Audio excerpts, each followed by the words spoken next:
സംസ്ഥാനത്തെ സ്കൂളുകൾ ജൂൺ 3-ന് തുറക്കും. ഇതുമായി ബന്ധപ്പെട്ട മുന്നൊരുക്കം സമയബന്ധിതമായി പൂർത്തീകരിക്കാൻ മുഖ്യമന്ത്രി നിർദ്ദേശം നൽകി.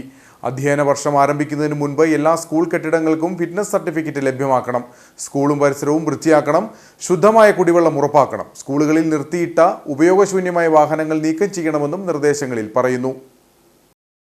അടുത്ത അധ്യയന വർഷം സ്കൂൾ തുറക്കുന്നതുമായി ബന്ധപ്പെട്ട മുന്നൊരുക്ക പ്രവർത്തനങ്ങൾ സമയബന്ധിതമായി പൂർത്തീകരിക്കണമെന്ന് മുഖ്യമന്ത്രി പിണറായി വിജയൻ നിർദ്ദേശിച്ചു. ജൂൺ 3-ന് പ്രവേശനോത്സവത്തോടെ ഈ അധ്യയന വർഷം ആരംഭിക്കും.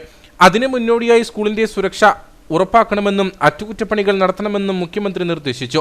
അധ്യയന വർഷം ആരംഭിക്കുന്നതിന് മുൻപ് എല്ലാ സ്കൂൾ കെട്ടിടങ്ങൾക്കും ഫിറ്റ്നസ് സർട്ടിഫിക്കറ്റ് ലഭ്യമാക്കണം. സ്കൂളും പരിസരവും വൃത്തിയാക്കണം. ശുദ്ധമായ കുടിവെള്ളം ഉറപ്പാക്കണം. സ്കൂളുകളിൽ നിർത്തിയിട്ട ഉപയോഗശൂന്യമായ വാഹനങ്ങൾ നീക്കം ചെയ്യണം. ഉപയോഗശൂന്യമായ ഫർണിച്ചർ, മറ്റ് ഉപകരണങ്ങൾ എന്നിവ നീക്കം ചെയ്യുകയോ പ്രത്യേക മുറിയിൽ സൂക്ഷിക്കുകയോ വേണം. സ്കൂൾ പരിസരത്തെ അപകടാവസ്ഥയിലുള്ള മരങ്ങൾ, ബോർഡുകൾ, ഹോർഡിംഗ്സ് എന്നിവ മാറ്റണം.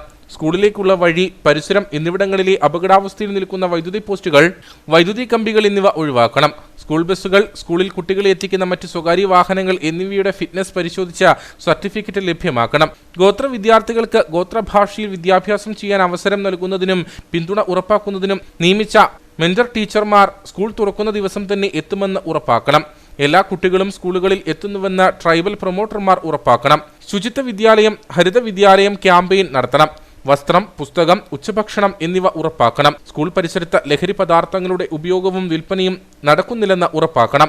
എക്സൈസ് വകുപ്പും പോലീസും നിശ്ചിത ഇടവേളകളിൽ കടകളും മറ്റും പരിശോധന നടത്തണം. ജില്ലാതല ജനജാഗ്രതാ സമിതി നിശ്ചിത ഇടവേളകളിൽ യോഗം ചേർന്ന് ലഹരി വിരുദ്ധ പ്രവർത്തനങ്ങൾ വിലയിരുത്തണമെന്നും മുഖ്യമന്ത്രി നിർദ്ദേശിച്ചു.